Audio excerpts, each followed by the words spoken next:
So, Veritas48 has put out another video asking questions of atheists. I wasn't really making videos much back when he did the first one, so I'm happy to have the opportunity to respond to this one.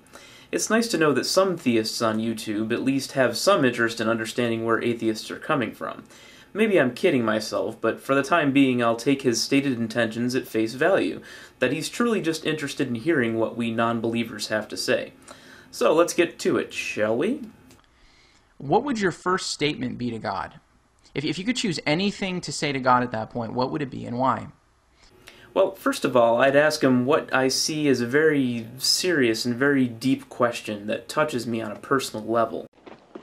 Hey, where are the white women at? No, not that question. My question would be one of the following. I haven't decided which one is best. The first one is very simple. If you created the universe, then who the heck created you? Was it Zeus or Thor or something?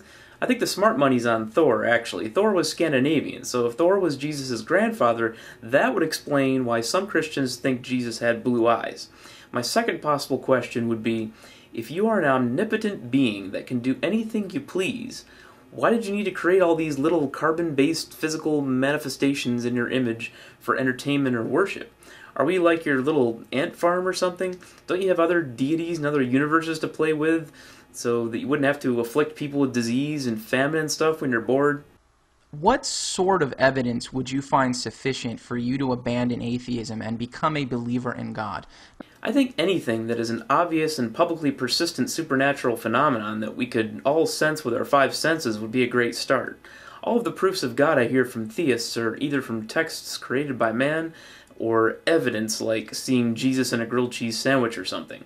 And predictably their defense of why nothing more obvious occurs is explained in their mythology.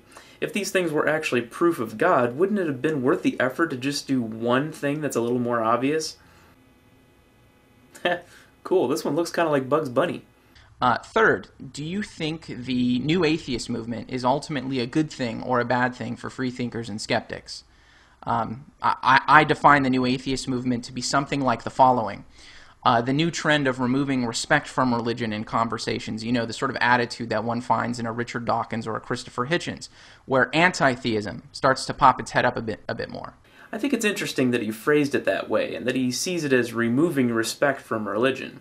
Unfortunately for many Christians, there's no distinction there between respecting them personally and respecting religion. For Veritas48, he's used to arguing about these things, so he would react differently, of course. But imagine if you line up 10 devout Christians at random in front of me. I could tell them all very politely but firmly that I believe both Christianity and God are completely made-up concepts.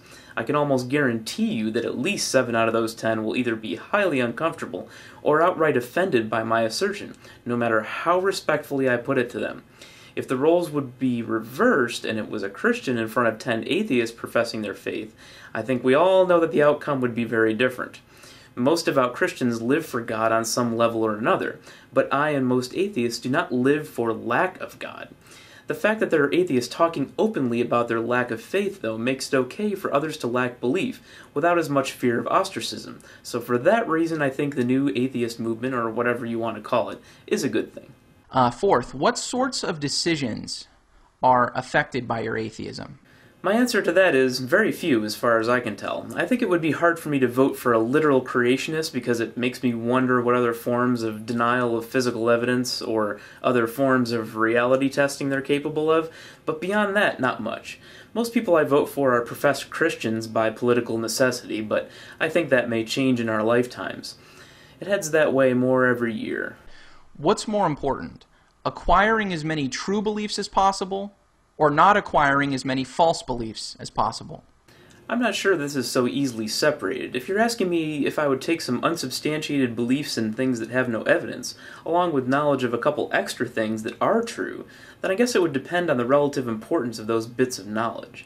The good part of making logic and evidence the baselines of discerning truth from nonsense is that I can filter out a lot of assertions without evidence. So when I'm learning things, I don't have to drink any of the bathwater when I eat the baby. We all know how much atheists love babies. Nom nom nom.